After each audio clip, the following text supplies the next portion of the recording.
邊個係家暴男呢？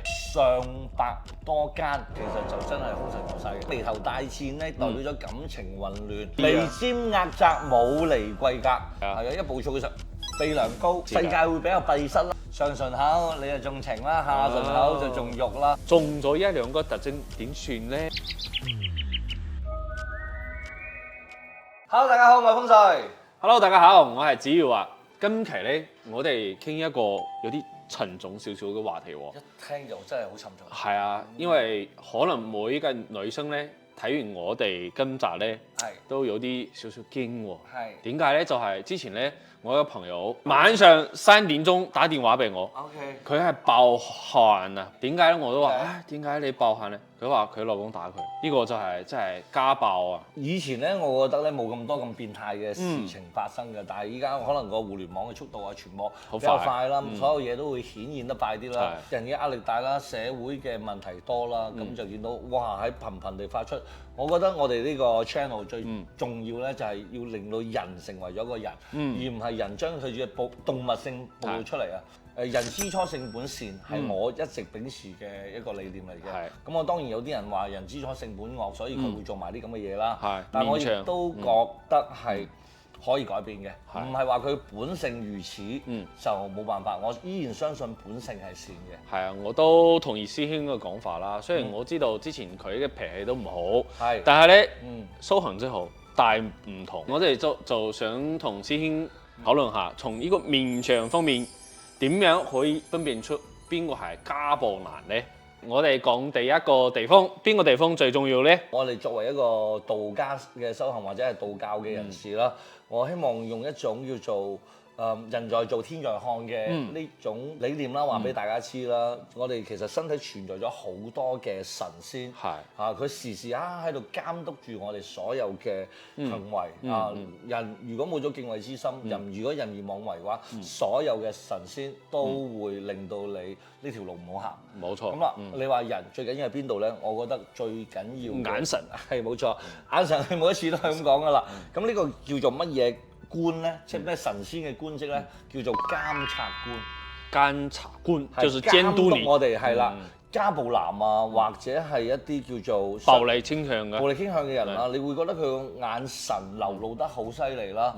咁我哋就叫做哇，好似想食咗你咁啦，好惡啦。但係咧有一個地方亦見到佢哋嘅眼神咧，都會覺得恐怖嘅。就係我哋嘅神仙。哦，神仙係你見到我哋嗰啲雷暴36元帥啦，雷祖啊，係啊，你睇佢哋嘅眼神其實都係，有啲人望到會覺得好恐怖喎。點解咧？佢哋嗰啲咧代表咗威儀。哦，威嚴係好威嚴嘅，係冇錯啦。如果你平心不做虧心事嘅話，你望住呢啲神仙咧，神仙會自己同你一個表情。你做對咗啦，啱咗啦你。係啊，我時時刻刻都會去拜神嘅時候望住神仙嘅眼睛，好真誠嘅，好真誠嘅，佢係好威嘅。但係好多人哇好驚啊！佢望住我，咁佢一定係做咗好多虧心事。係啦，所以呢一個叫做兇相咧，對於神仙嚟講係威嚴，係叫威儀。咁呢個威儀咧，我哋可以話俾大家知，呢啲叫做有實力嘅人啦，或者大哥啦，或者喺社會上面獲得人尊重嘅人啦，其實都係呢種威儀出嚟嘅。但係家暴男最大嘅問題，特徵係啦，佢嗰個係真係眼神流露出嚟，好似想食咗你咁嘅。呢個流露出嚟嘅時候咧，容易睇㗎。我哋叫做上百多間，即係我哋成日講300眼啦。嗱，咁我有冇少上百？有冇少上百嘅樣？好難喎，呢個好難㗎。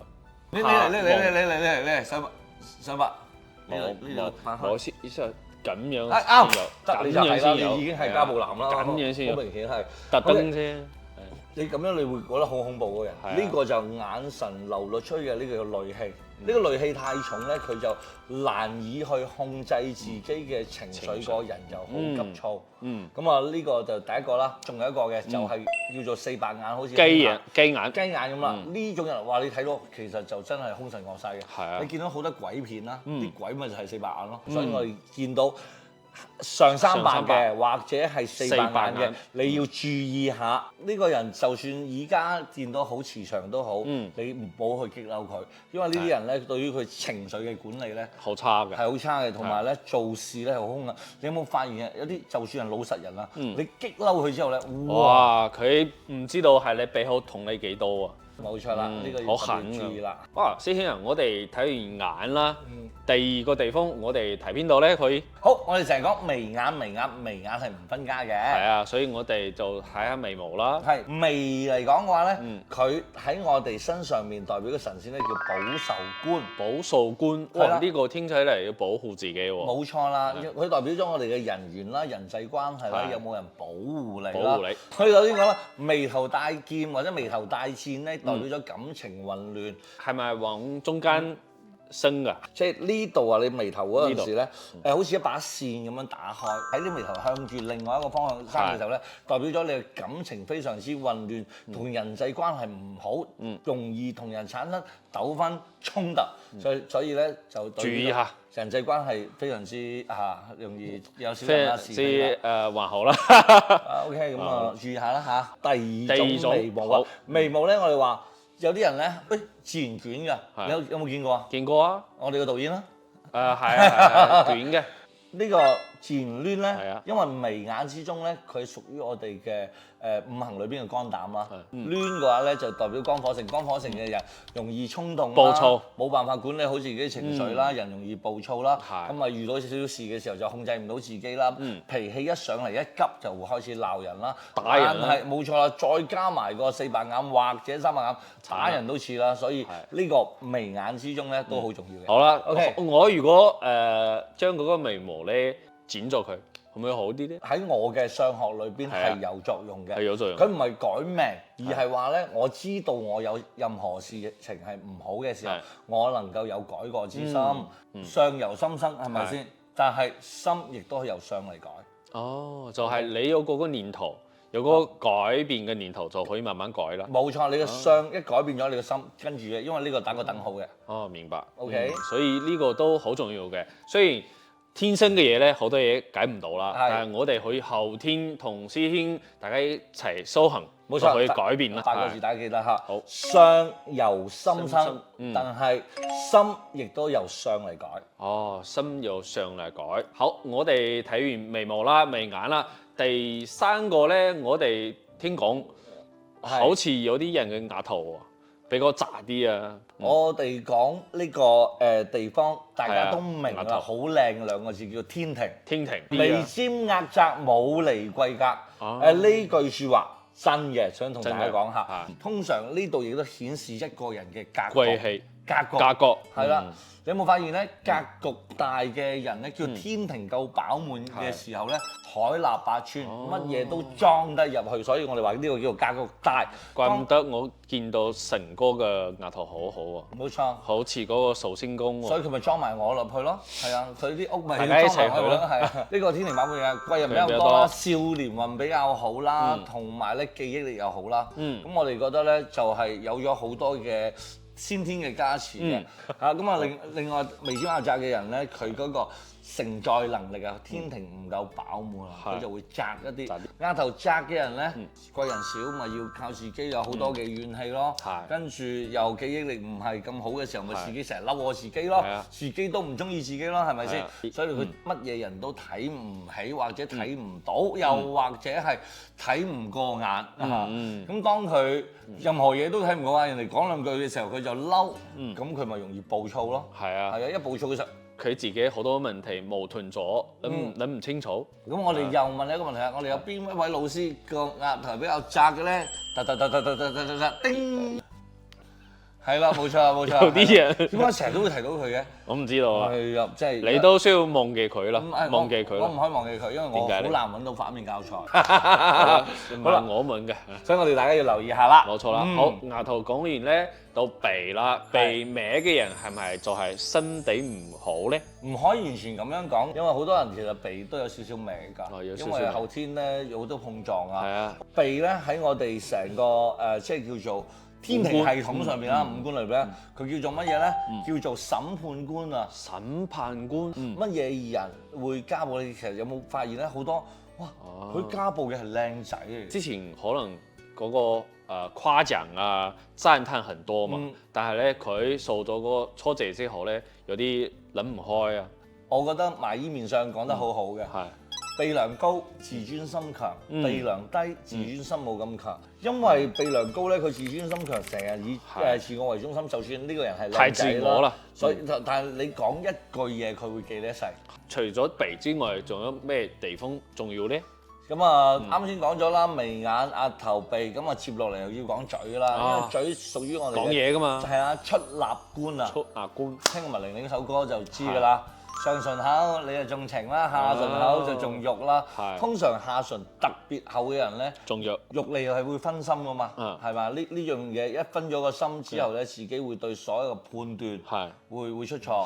但係我呢個有個問題就係，非洲嘅朋友咧，佢都上下都厚嘅，呢個可以點解釋？亦都要同大家講咧，每個地方嘅人。佢有佢一個種族性，特徵係有個特徵，所以咧我哋呢個咧係用於華夏人嘅。咁你去擺到非洲咧，就佢哋普遍都係咁，咁啊要揾啲特別厚嘅嚇先係啦。我諗起嗰個東成西就啊，梁朝偉嗰個特別厚啊，雙重嘴啊。咁啊唔緊要嘅，我覺得呢個都幾得意嘅，係啊。咁咧我想講一樣嘢就係話大家千祈唔好攞日本人啊，或者攞歐洲人啊、美國人啊、非洲人啊，同我哋自身呢個民族去做。點解日本人都唔可以咧？佢都係嗰種東亞嘅地方嘅人。有民族性，你會發現咗日本人嘅牙齒基本上都係唔係好齊嘅。係啊，佢嘅腿都唔直㗎嘛。係啊，係咪？所以咧呢啲相咧就已經係唔同㗎啦。我哋都係以中原人延伸出嚟，咁甚至乎係廣府人都係廣府人嘅一啲相。冇錯啦。如果要詳細，就到時再講翻俾大家聽。好啊，好啊。如果大家中意聽唔同國家人嘅相咧，都可以留言㗎，都可以評論㗎。冇錯冇錯冇錯，我哋都可以總結下。下一次就講翻阿史耀最中意嘅非洲人啦，係係啦，可以。咁講到嘴唇咧，仲唔單止係呢個下唇太厚啦，仲有一個咧就係唇色啦。上一次我哋講咗唇色，紅色我講黃嘉怡啊，好正啦。咁有啲人咧個唇嘅顏色咧發紫黑嘅咧，呢個係咪有病啊？一嚟係有病，二嚟都係病態，三嚟咧亦都代表咗呢個慾望過多導致咗鬱鬱，好多嘢落唔到啦。冇錯，就有啲怨氣啊、鬱鬱。係啊，鬱到同憂鬱喺埋一齊。係啊，所以咧呢個嘴巴嘅呢個出納官咧，佢只要冇辦法，所以就會口出傷人，粗口成章，鬧人。冇錯啦。師兄，我哋啱啱講完嘴巴啦，係咪結束啦？仲有冇其他？講多個啦，好唔好啊？因為我覺得咧耳仔咧都好重要㗎。耳仔。因為一個人咧能唔能夠聽得人哋去講嘢咧，就要睇翻個耳仔啦。呢度咧我哋叫做風擋啦。風擋。呢個風擋咧唔可以太大太厚啊。風擋太大太厚咧，即係自己嘅世界會比較閉塞啦，聽唔入去人哋講嘢啦。同埋咧嗰個耳仔咧，千祈唔好過低。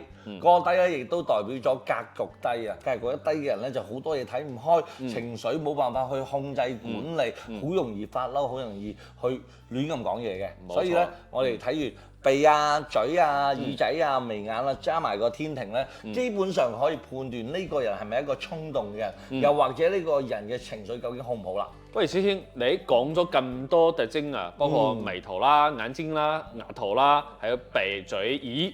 有冇一個總嘅印象可以總結下？首先我同大家講啦，啱先我講咗咁上嘅咁多嘅地方啦，相唔可以獨論㗎。你唔好話個耳仔低咧，你就話佢唔好；個鼻梁高咧，就話佢唔好。其實全部係加一齊睇嘅。你如果有5、6個係咁樣，我覺得大部分係啦。